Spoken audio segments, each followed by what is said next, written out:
আসসালামু আলাইকুম।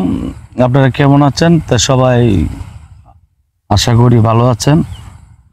তো আজকে বাড়িতে আসলাম আমার ভাগ্নির বিয়ের দাওয়াতে।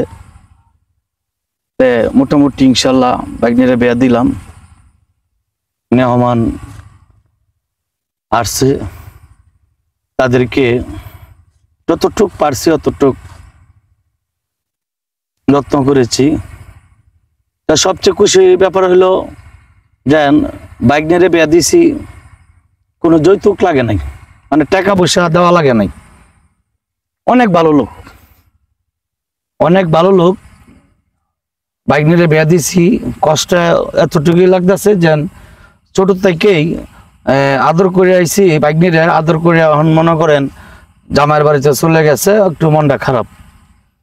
যাক, বেশি মন খারাপ করে আর লাভ নাই। ভিডিওতে মাঝে মাঝে আমি অনেক কিছুই কথা বলি। আমার যারা ফলোয়ার আছেন, আমার এডি কলিজার ভাই, আত্মার ভাই, আমি আজকে এতটুকু বলতে চাই যে ভাগ্নের বিয়ে শাদী দিছি, কোনো যৌতুকের টাকা লাগে নাই। এই যে একটা শান্তি মনের ভিতরে, কারণ আমরা পাই দিই বর্তমানে অনেক জায়গায় টাকা পয়সা ছাড়া ভাগ্নিরে মানে টাকা পয়সা ছাড়া এখন বর্তমানের যুগে মায়াটা বিয়ে দেওয়াটা খুব কঠিন ব্যাপার। মায়াডারে বিয়ে দেওয়াটা খুব কঠিন ব্যাপার। আমার ভাগ্নের বিয়ে শাদী দিছি, টাকা পয়সা লাগে নাই। মেয়ে মানুষ বাপকে সবচেয়ে বেশি আদর করে, সম্মান করে, বাপকে সবচেয়ে বেশি ভালোবাসে। বাপের তাকে একমাত্র আদরের মেয়ে। মেয়ে মানুষ বিয়ে দিতে দুজন টাকা পয়সা দেওয়া লাগে, তাহলে মেয়ে মানুষ জন্মগ্রহণ করলে তো বেড়া মানুষের মন খারাপ থাকবে। বেড়া মানুষের মন কিন্তু কারা খারাপ করে?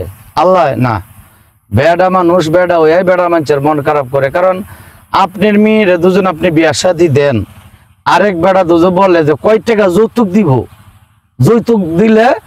যৌতুক দিলে তারপরে আপনার মেয়েরে আমরা বিয়া শাদী করামো। এমন ঘটনা কিন্তু প্রায় ঘটে। আশা করি আপনারা সবসময় ভালো থাকবেন। আর আমার কথাতে যদি কোনো ভুল ত্রুটি হয়ে থাকে অবশ্যই ক্ষমা দৃষ্টিতে দেখবেন।